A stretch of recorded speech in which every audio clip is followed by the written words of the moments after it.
You step outside at dawn. The air is cold. Your shadow stretches across the cobblestone, dark and long, slipping toward the main street. You pause. If your shadow crosses that line, touches the king's land, it belongs to him. And that means payment. A shadow tax. The newest decree in a long line of absurdities. But here, absurdity is law.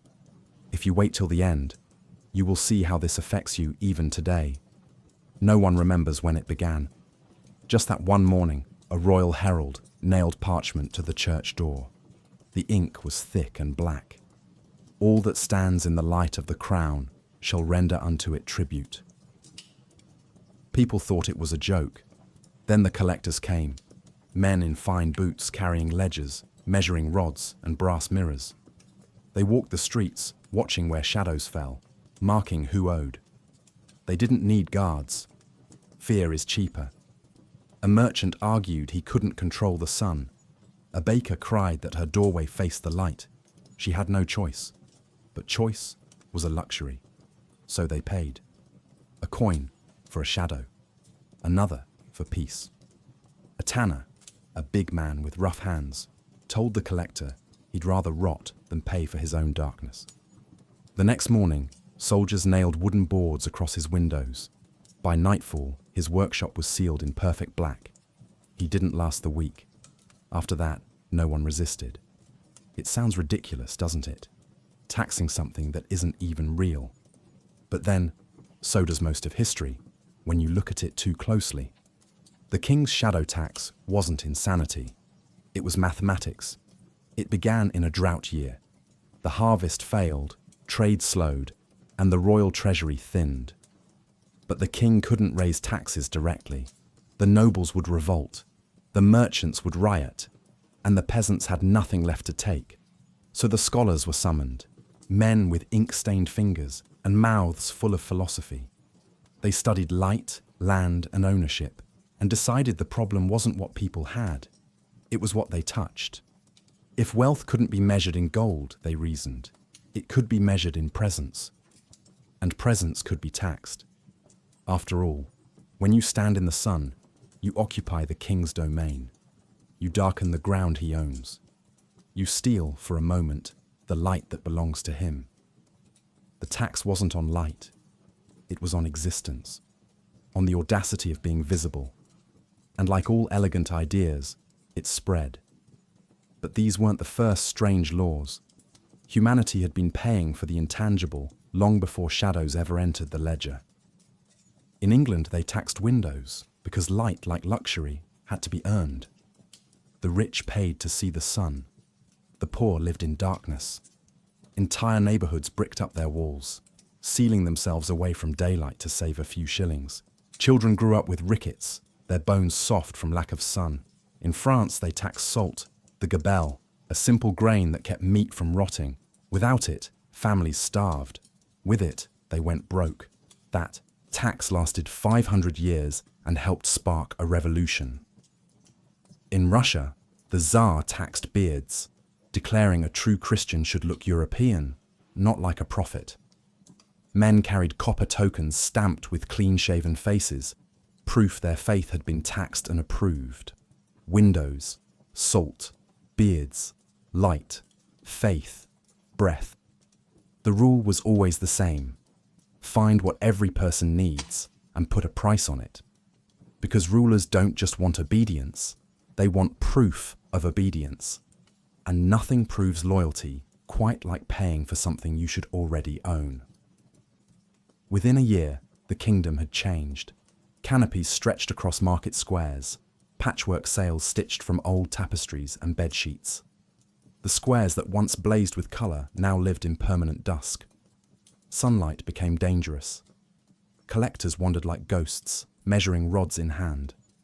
When a shadow crossed the wrong boundary, they made a note. No shouting. Just a quiet scratch of ink, and everyone froze. People learned to move around light like it was fire. Tailors worked behind shutters. The blacksmith hung drapes around his forge, hammering by emberlight instead of sun. You meet a boy, maybe 8 or 9, tracing his shadow with a stick. "So, I know where not to go," he says, grinning. That's when you realize the rules have stopped feeling like rules. They feel like nature. And nature doesn't get questioned. Children grow up without ever standing in full sunlight. They don't know what warmth on bare skin feels like. To them, light is something you hide from. The word shadow itself changes. It becomes a measurement, a currency, even a curse. Keep your shadow close, people say, the way others say, keep your secrets. It's not fear anymore, it's etiquette. An old man kneels by the castle wall one morning, hands trembling. His shadow touches the royal steps, just barely. A collector opens his ledger, writes something down, closes it. There's no need for punishment. The punishment is debt. They take his land, then his tools, then his silence. Later, you pass his house. The door is open. The rooms are dark.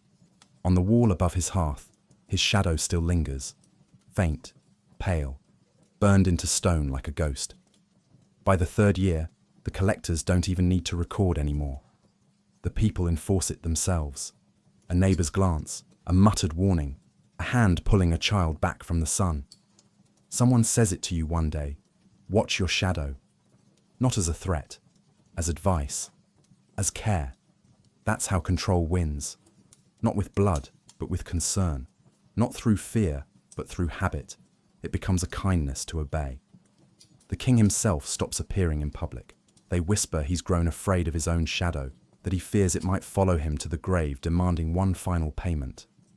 But the truth is, the king doesn't matter anymore. The system runs itself. Power doesn't die when its author does. It lives on in the minds of those who've accepted it. You see it everywhere now. In the church, where priests preach about divine shadows, how living without light keeps the soul humble. In schools, where children recite the lines of the sun, a poem teaching them where they may walk and where they may not. In markets, where new trades flourish, fabric dealers selling shade cloth, tinted glass for windows. There's even a festival, the Day of Dusk. Once a year, the townspeople gather at sunset, light no torches, and stand in stillness as the light fades. It's supposed to be a celebration of loyalty, but it feels like mourning. You remember your father once telling you the sun was a gift, that every day it rose was proof the world still wanted you alive. He used to lift you on his shoulders at dawn and say, "Look, it's ours again." But that was before the collectors, before the decrees, before the rules that measured every inch of your existence. Now you wake before sunrise and don't even look at the sky. You light a candle, check where your door meets the street, and wait for the first bell. Habit, not hope. And in that small act, you realize how deeply the rule has sunk in. You no longer fear punishment. You fear the alternative, a world without structure, without guidance, without the comforting weight of obedience pressing on your shoulders. Because freedom, when you've been without it long enough, starts to feel like danger. The king has won more completely than he ever imagined. He doesn't need guards. He doesn't need gold. He doesn't even need light. He has you, your thoughts, your reflexes, your silence. When the king finally dies, the palace bell tolls for 3 days. On the 4th morning, the collectors come, not to tax, but to record a final measure of the kingdom's light. For the first time in years, the canopies come down. The cloth peels back. Sunlight floods the town. Some gasp, some cry. Some turn away, unaccustomed to brightness. You stand there blinking through tears as dust dances in golden light. And then someone whispers, "What happens now?" No one answers, because no one knows how to live in the light anymore. Centuries pass. The story of the king who taxed shadows becomes a rumor, then a joke, then a line in a dusty book. Historians argue over whether it ever happened at all. Some call it myth, a metaphor invented to explain tyranny. Others swear there are records, half-burned ledgers locked in old monasteries. But it doesn't matter whether it was real, because what it represented never went away. you still pay your shadow tax. You just don't see the collector anymore. Look closely. You pay it every morning, in time, attention, and quiet resignation. Every website asks you to accept cookies. You click agree without reading a single line. Those terms of service, longer than the Constitution, you sign them in 3 seconds. Your phone knows where you sleep, where you work, what you buy, who you love, what you fear. You handed it over for convenience. Your search history, your viewing habits, your location every moment of every day. Someone, somewhere, is still writing your name in a ledger. The coins have changed shape. The principle hasn't. If the old king ruled by decree, your new ones rule by consent. You sign away what they ask for. You agree to the terms. You call it progress. You call it normal. You call it the way things are. And just like that medieval crowd, you convince yourself that order, even absurd order, is better than uncertainty. It's comforting to know what's expected, where to stand, what not to say, which lines not to cross. Because freedom, if you've lived without it long enough, feels too bright, too exposing, too heavy. That's the real genius of the shadow tax. It was never about money. It was about conditioning, teaching a population to accept that everything, even sunlight, can be owned by someone else, teaching them to thank their rulers for the privilege. And it worked. It still works. Look around your world today. Glass towers instead of stone keeps, logos instead of royal crests, algorithms instead of collectors, and everyone, everywhere, still watching the ground, still afraid of stepping out of line. The rules are cleaner now, the punishments quieter, the obedience voluntary. No soldiers, no decrees, just systems, gentle, invisible, efficient. You don't hear the bells anymore, but they still ring, buried deep in the hum of modern life. Every notification, every update, every compromise that keeps you comfortable. All of them are echoes of that same sound. Sometimes, if you wake early enough and the light hits your window just right, you'll catch a glimpse of your own shadow stretching across the floor. You'll see how it touches the walls, the furniture, the quiet world you've built around yourself. And for a fleeting second, you might wonder, who owns this? Who measures this? Who gets to decide what your light is worth? The question lingers, gentle but unsettling. And maybe that's enough. Because the moment you ask it, you've broken the spell. Maybe that's all history is, the slow process of remembering what we already own. You stand by your window as the first light of morning creeps across the floor. Dust floats in the air like tiny worlds, spinning through the beam.